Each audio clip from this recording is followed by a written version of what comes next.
بسم اللہ الرحمن الرحیم۔ یہ ریڈیو قطر ہے۔ اب آپ محمود احمد سے خبریں سنیے۔ ابتدا میں پیش خدمت ہیں اہم خبروں کی سرخیاں۔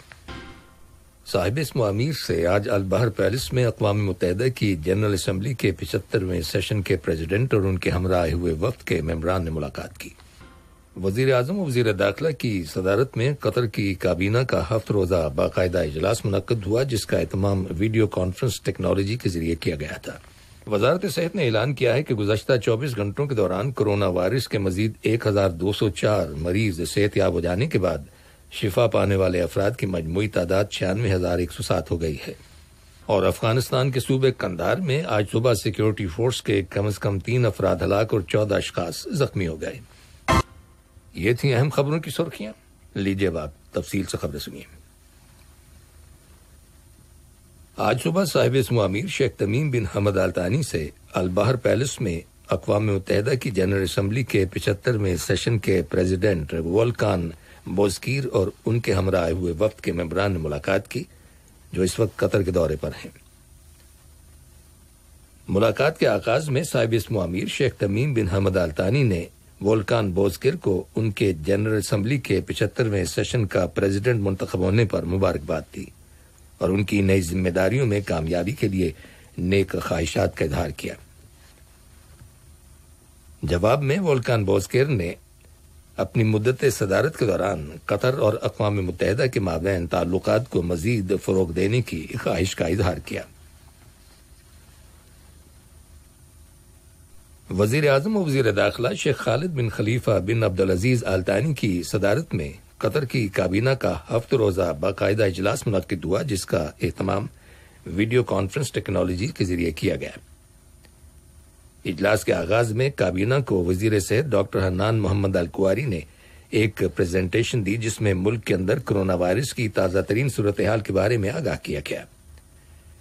کابینہ نے اپنے اس سابقہ ڈیسیژن کو ختم کرنے کا فیصلہ کیا، جس کے تحت جمعے اور ہفتے کے روز تمام دکانیں بند کرنے اور دیگر کمرشل ایکٹیویٹیز پر پابندی لگائی گئی تھی۔ کابینہ کے اس نئے فیصلے پر کل سے عمل شروع ہو جائے گا۔ بعد میں کابینہ نے اجلاس کے ایجنڈے میں شامل مختلف موضوعات پر بحث مکمل کی اور ان کے بارے میں مناسب فیصلے صادر کیے۔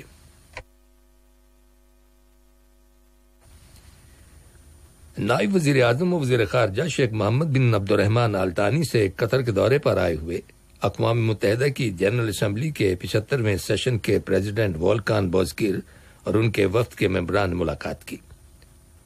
ملاقات میں 2 طرفہ تعلقات اور انہیں فروغ دینے کے وسائل کے علاوہ باہمی دلچسپی کے معاملات کے بارے میں تبادلہ خیال کیا گیا۔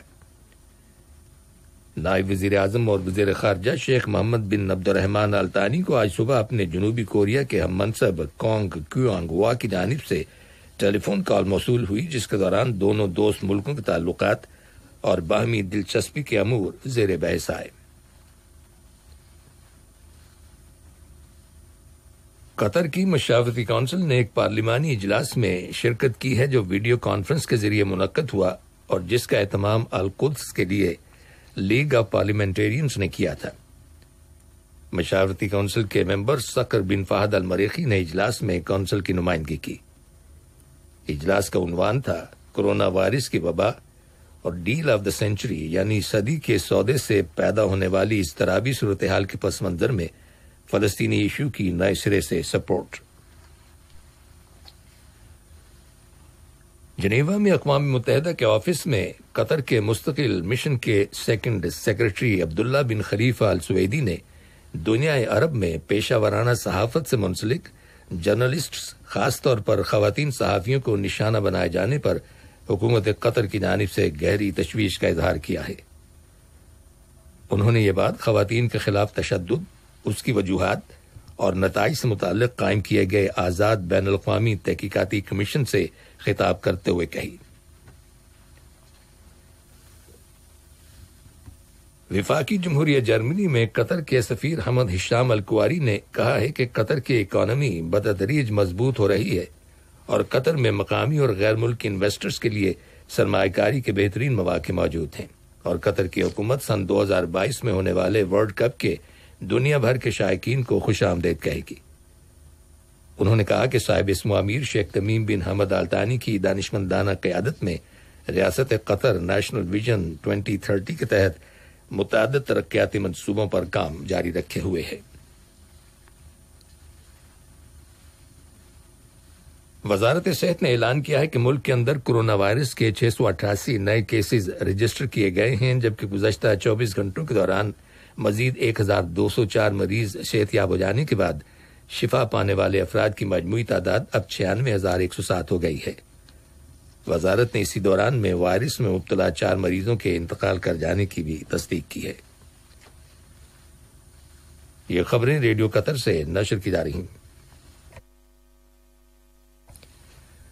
ماسکو سے آمدہ رپورٹس کے مطابق روس اور ترکی کی حکومت نے لیبیا کے تنازع کے حل کے لیے فوری طور پر فائر بندی کے ایک معاہدے پر کام کر رہی ہیں۔ یہ بات روس کے وزیر خارجہ سرگئی لاواروف نے آج صبح اپنے ایک بیان میں کہی۔ لاواروف کا کہنا ہے کہ لیبیا کی قومی فوج، جسے روس کی حمایت حاصل ہے، جنگ بندی کی دستاویز پر دستخط کرنے کے لیے تیار ہے۔ انہوں نے اس توقع کا اظہار کیا کہ ترکی کی حکومت لیبیا کی بین الاقوامی سطح پر تسلیم شدہ قومی حکومت کو معاہدے پر دستخط کرنے کے معاملے میں راضی کرنے میں کامیاب ہو جائے گی۔ امریکی حکومت نے اقوام متحدہ کو ایک باقاعدہ مراسلہ روانہ کیا ہے، جس میں آگاہ کیا گیا ہے کہ امریکہ عالمی ادارہ صحت WHO سے علیحدگی اختیار کر رہا ہے۔ یاد رہے کہ اس سے پہلے اپریل کے مہینے میں امریکی صدر ڈونلڈ ٹرمپ نے WHO کے فنڈ سے روک دیے تھے اور کہا تھا کہ واشنگٹن حکومت WHO سے الگ ہو جانے کا ارادہ رکھتی۔ انہوں نے الزام لگایا تھا کہ WHO چین کے زیر اثر ہے۔ صدر ٹرمپ نے کورونا وائرس کے حوالے سے WHO میں اصلاحات کا مطالبہ کیا تھا، جس کو بقول ان کے پورا نہیں کیا گیا، اس لیے تعلقات کو ختم کیا جا رہا ہے۔ دریں اثنا امریکی ماہرین صحت نے صدر کے اس فیصلے پر تنقید کرتے ہوئے کہا ہے کہ اس کی وجہ سے WHO کے ساتھ کئی دہائیوں سے جاری تعاون ختم ہو گیا ہے۔ خبر ملی ہے کہ امریکہ کے صدر ڈونلڈ ٹرمپ نے شمالی کوریا کے صدر کم جونگ ان کے ساتھ ایک اور ملاقات کرنے کی خواہش کا اظہار کیا ہے۔ انہوں نے اس کا انکشاف اپنے ایک حالیہ انٹرویو میں کیا۔ ادھر شمالی کوریا کی جانب سے اس بات کا اشارہ ملا ہے کہ وہ واشنگٹن حکومت کے ساتھ بات چیت میں کوئی دلچسپی نہیں رکھتا۔ افغانستان کے صوبے قندھار میں آج صبح ایک خودکش بمبار نے صوبائی گورنر کی رہائش گاہ اور پولیس ہیڈ کوارٹرز کے قریب اسلحے سے بھری ایک فوجی گاڑی کو دھماکے سے اڑا دیا، جس کے نتیجے میں سیکیورٹی فورس کے کم از کم 3 افراد ہلاک ہو گئے، جبکہ 14 افراد زخمی ہوئے، جن میں عام شہری بھی شامل ہیں۔ دھماکے کی وجہ سے پولیس ہیڈ کوارٹرز کی عمارت اور گورنر کی رہائش گاہ کے احاطے کو نقصان پہنچا۔ طالبان نے اس کارروائی کی ذمہ داری قبول کرنے کا اعلان کیا ہے۔ یاد رہے کہ کل افغانستان کے مشرقی صوبے ننگرہار میں کار بم دھماکے میں ایک پولیس کمانڈر اور 3 دیگر افراد ہلاک ہو گئے تھے۔ جاپان کے جزیرہ کیوشو میں، جو ملک کے جنوب مغربی علاقے میں واقع ہے، حالیہ شدید بارشوں اور سیلاب کی وجہ سے کم از کم 50 افراد ہلاک اور درجنوں دیگر اشخاص لاپتہ ہو جانے کی خبر ملی ہے۔ اس طوفانی باد و باران کے بعد حکومت نے 30 لاکھ سے زیادہ لوگوں کو محفوظ مقامات پر منتقل ہو جانے کی ہدایت کی ہے۔ رائٹرز خبر رساں ایجنسی کی رپورٹ کے مطابق جزیرے میں سیلاب کی وجہ سے سڑکیں اور پل تباہ ہو گئے ہیں اور رہائشی علاقوں میں کئی فٹ پانی جمع ہو گیا ہے۔ آخر میں اہم خبروں کی سرخیاں ایک بار پھر سن لیجیے۔ صاحب اسمو امیر سے آج البہر پیلس میں اقوام متحدہ کی جنرل اسمبلی کے 75ویں سیشن کے پریزیڈنٹ اور ان کے ہمراہ ہوئے وفد کے ممبران نے ملاقات کی،